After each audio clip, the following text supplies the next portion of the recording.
Hi, this is Yvonne McNary for Central Kentucky Television. I'm at St. Catharine Hall here in Springfield, Kentucky, and this evening the Democratic Women's Club had a health symposium, and their scheduled guest tonight and great speaker. Oh, aren't you kind? Great speaker this evening for the program. Ben Chandler, you all might know him. He's been congressman, and now he's CEO and president for Foundations for a Healthy Kentucky. Very nice to be with you. I'm tickled to death to be here at St. Catherine's. This is a very, very nice evening, and what a great turnout. Yeah, very good this evening. Listen, first of all, I'm going to start off for those people out there who weren't able to come, who weren't able to join us tonight, and who don't know.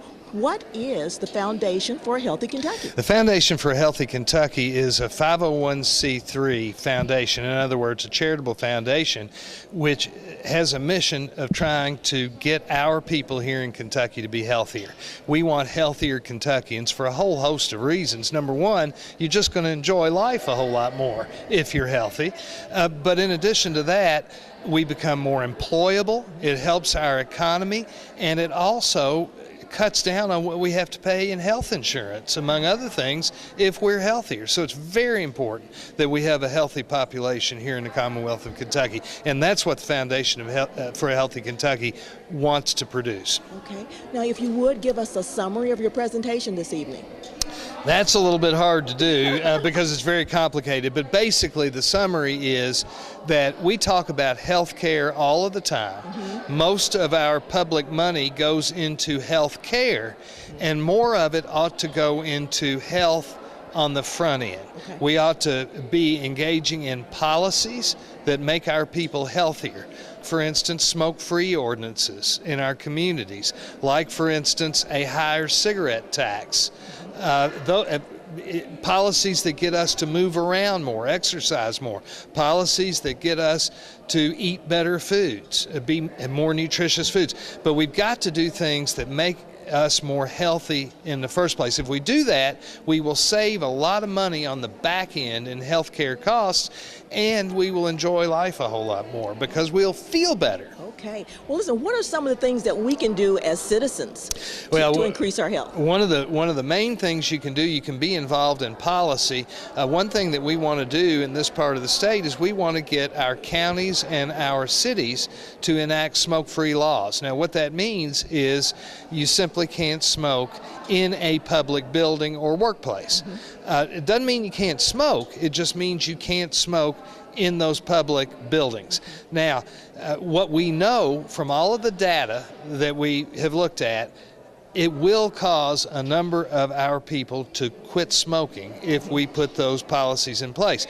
We have right now, and this is something that Kentucky cannot continue to tolerate, we have the highest rate of cancer in the United States of America. We are the cancer capital of this country. And I don't think the citizens of Kentucky want that to continue to go on. I think we don't want to be the cancer capital of our country.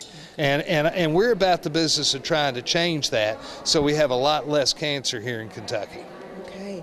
Now, I know also a couple of our guests this evening here were concerned about the Affordable Care Act. That's right. Can you tell us anything about that right now? Well, it's hard to tell you a whole lot because everything is fluid in Washington, but as we know, the majority up in Washington right now, President Trump and the Senate and the House have been trying to repeal the Affordable Act to basically get rid of it, and so far they've been unable to do it.